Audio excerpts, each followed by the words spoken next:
What makes a movie great? Is it the story, the performances, the cinematography, or as emphasized by the Auteur Theory, the film's director? Throughout the years, there's been different and even opposing views on Auteur Theory, and you might be asking yourself, what is an auteur? Auteur is a French word meaning author. Just like a poet, a painter, or novelist, an auteur would be considered the author or an arbiter of a movie. In 1948, French filmmaker and critic Alexandre Astruc coined the term le camera stylo, or camera pen. Astruc believed filmmakers should have the freedom to wield their cameras the same way a novelist has the freedom of the written word. Astruc was a writer at the French publication Cahiers du Cinéma. The same publication another young Frenchman named Francois Truffaut would write his essay, A Certain Tendency of the French Cinema. Truffaut wanted to move away from the bourgeois French cinema, which at the time were mostly adaptations of well-known novels and classic literature. Truffaut also believed directors, at least the good ones, were equivalent to an author. He developed the term La politique des auteurs, which translates to the author's policy.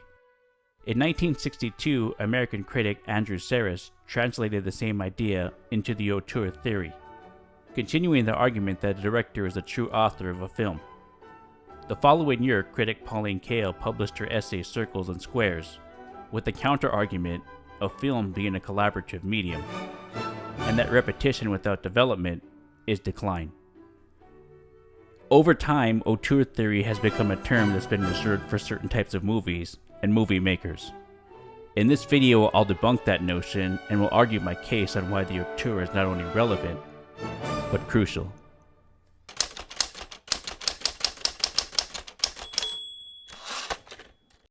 L'autre question que je voulais poser, c'était... En Amérique, tout le monde connaît ce qu'on appelle the Auteur Theory, qui n'est pas exactement ce que ça a été. In this interview, Francois Truffaut explains his theory, Politique des Auteurs. Truffaut argued that the worst film of a great director will always be better than the best work of a director for hire. Truffaut believed that people who are cultured and have a strong point of view make better storytellers than hacks who simply follow convention. Truffaut became one of the best examples of Auteur Theory when he helped start a film movement called the French New Wave, or as it's called in France, the Nouvelle Vague.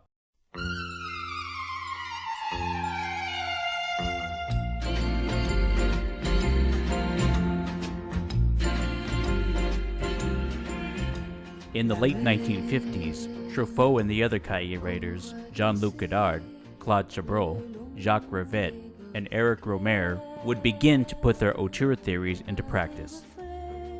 Beginning with Truffaut's The 400 Blows, the Nouvelle Vague was a revolution in a film movement.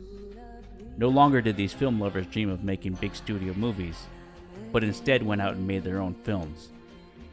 Truffaut became a great example of auteur theory. He was able to tell very personal stories, like the Antoine Donnel series, continuing the journey of his 400 Blows alter ego through a series of 5 films. Truffaut proved that a director could use cinema the same way a novelist uses narrative fiction. Then there's the work of Truffaut's contemporary, Jean-Luc Godard. His films broke all the rules of cinema, playing with new techniques as well as commenting on the art of cinema itself. His movies sometimes broke the fourth wall, as the characters would speak directly to the audience. Voyez, elle pense qu'à rigoler. À qui tu parles? Spectateur. In one of his best regarded films, Pierrot Le Faux, Godard cast American auteur Samuel Fuller, playing himself, who foreshadows the events in the film we're watching, while commenting on cinema as an art. A film is like a battleground. C'est comme une bataille pour film. As love, L'amour, hate, la haine, action, l'action, violence, la violence death. et la mort. In one word, emotions. En un seul mot, c'est l'émotion. Born out of the Nouvelle Vague was an inventiveness in storytelling. The Cahiers writers experimented with new techniques since the budgets on new wave films were small. These techniques were created mostly out of necessity. The jump cut, as used in Godard's Breathless, and the freeze frame, used by Truffaut in both The 400 Blows, then Jules and Jim. These techniques were later adapted by Martin Scorsese, who used both in his films Taxi Driver and Goodfellas. The Nouvelle Vague's influence can be seen in both the New Hollywood era of the 1960s and 70s, as well as the independent film movement of the 90s. The American New Wave was spawned from the French New Wave. One of the biggest films of the American New Wave was Arthur Penne's Bonnie and Clyde. The screenwriters David Newman and Robert Benton even wanted Francois Truffaut, then Jean-Luc Godard, to direct after being inspired by their movies. Scorsese, along with the other young directors like Francis Ford Coppola, George Lucas, Steven Spielberg, Brian De Palma, and Peter Bogdanovich, all took their inspiration from the French and started their own film movement from an older Hollywood model that was quickly fading out. A lot of great films came out of the New Hollywood movement. You had director-driven films like Easy Rider, Taxi Driver, The Graduate, and The Godfather. Then came the independent movement of the 90s, where again director-driven films became remedy to recycled formulas carried over from 80s blockbusters. The most famous director to speak on how the Nouvelle Vague inspired him was Quentin Tarantino, who even named his own production company A Band Apart, after Jean-Luc Godard's Band Apart, and even pays homage to Godard's film in the dance scene from Pulp Fiction. You can see how Tarantino was inspired by the unconventional narrative structure of the Nouvelle Vague, as well as the self-conscious cinema of Jean-Luc Godard. Auteur-directed films went from being a theory to a practice. However, not everyone was a fan of the director as Auteur Theory. In his essay, Notes on the Auteur Theory, Village Voice film critic Andrew Sarris popularized the term auteur in America. Sarris even had a list of what makes an auteur an auteur. Number 1. Technical competence. An auteur should have at least a basic knowledge of how to use a camera and possess an understanding of film grammar to tell their story. Number 2. Personal style. An auteur has his or her own personal aesthetic or aesthetics which set them apart from other filmmakers. Number 3. Interior meaning. An auteur will often explore and revisit themes that are personal to him or her. But with any theory, there would be rebuttals. The best known detractor of auteur theory was critic Pauline Kael. Her scathing essay, Circles and Squares, attacked Sarris's theory, arguing films should be judged on an individual basis, not by the director. When a famous director makes a good movie, we look at the movie. We don't think about the director's personality. When he makes a stinker, we notice his familiar touches, because there's not much else to watch. Yes, there's some directors who repeat, but don't most artists have a signature style they're known for? Would Francis Bacon be Francis Bacon if he wasn't known for painting dark, disturbing images? Does Johnny Cash sound the same as he did in the 1960s into the early 2000s? Of course he does. Most great artists have a fingerprint that's distinguished from other artists. Why does action auteur John Woo feature doves, slow motion, guns, and a continuing theme of redemption and brotherhood in his films? Because those are his own personal trademarks. Despite her piece on auteur theory, Kael was still a champion of certain auteur directors like Brian De Palma and Robert Altman. Kael was even criticized for writing a positive review for Altman's 1975 film Nashville, appearing in print several months before the film was actually completed, in an attempt to prevent the studio from recutting the film, sticking by the auteur filmmaker's vision. 2 video essays from YouTubers Brows Held High and Lindsay Ellis, which I'll link in the description, both cite Kael's essay in their argument against auteur theory, emphasizing the point that film is a collaborative medium. And while I mostly agree with that, both YouTubers failed to acknowledge that most directors work straight through a film before, during, and after a production. A director will dedicate a year, 2 years, and sometimes longer to a film. They're married to the film they're making and are almost always present before and after the writers, the crew, the cinematographer, the actors, and the editors have all left the film. Hence the expression, film is a director's medium. Does that take away from the other roles required to make a film? No. If a great cinematographer like Roger Deakins works on a movie, his work will look fantastic either way. But if Roger Deakins is working with great auteur directors like the Coen brothers, then his own work will only be elevated. Yes, making movies requires lots of people, but so does sailing a ship or having an army. It's the role of the sea captain and the general to lead a crew of people with a plan. And when movies truly are made by assembly line, you get what the nerd writer calls passable movies. Movies that aren't exactly terrible, but are far from being great, since they follow rigid formulas that have been done over and over and over again. It takes a creative visionary who's not afraid of taking risk to tell a compelling story. So should the director be given credit if the film is great? Yes. And should the director also be given credit if the film is terrible? Of course! In the Lindsay Ellis video, she implies that the Casets writers were rebelling against the big American commercial films like Citizen Kane. But the Casets writers did in fact love many American studio films, and yes, they even considered Orson Welles a great auteur. Truffaut even wrote a well-known book where he interviews and analyzes the very commercial work of director Alfred Hitchcock. The French critics were celebrating American auteurs like Welles, Hitchcock, and Howard Hawks, while rebelling against the big expensive films being made in their own country for recycling older plays and novels. But that brings up another question. Can a commercial director be an auteur? Let's go over some of the common misconceptions of auteur theory. Can a director who's worked in commercial genres still be considered a serious artist, like Lars von Trier, to earn the auteur title? The answer is yes. Consider directors like Sam Raimi, Christopher Nolan, James Cameron, Peter Jackson, Guillermo del Toro, Paul Verhoeven, Tim Burton, Catherine Bigelow, Wes Craven, and Edgar Wright, who are some of the best known auteurs, yet all worked in commercial genres. One of the best examples of auteur working in commercial genres is John Carpenter. His work fits in the Saris model of auteur director, and I'm sure Mr. Carpenter even considers himself one as he brands all his films, because he's letting the audience know, this is my film, and I am the author. So should a filmmaker like Michael Haneke be taken more seriously as an auteur director than John Carpenter, since Haneke's films are serious and adult-oriented, as opposed to Carpenter, who deals in multiple fantasy genres? The answer is no.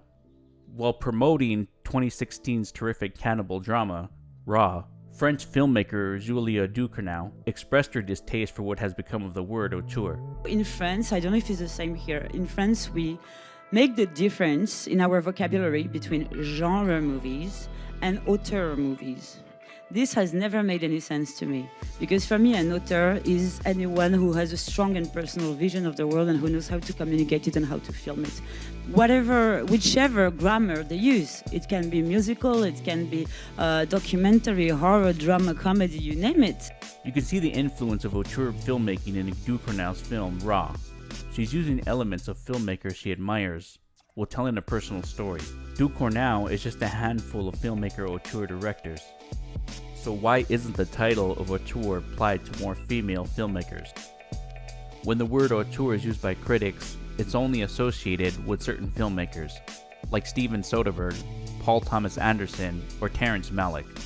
But contrary to popular belief, female auteurs have told some of cinema's best stories.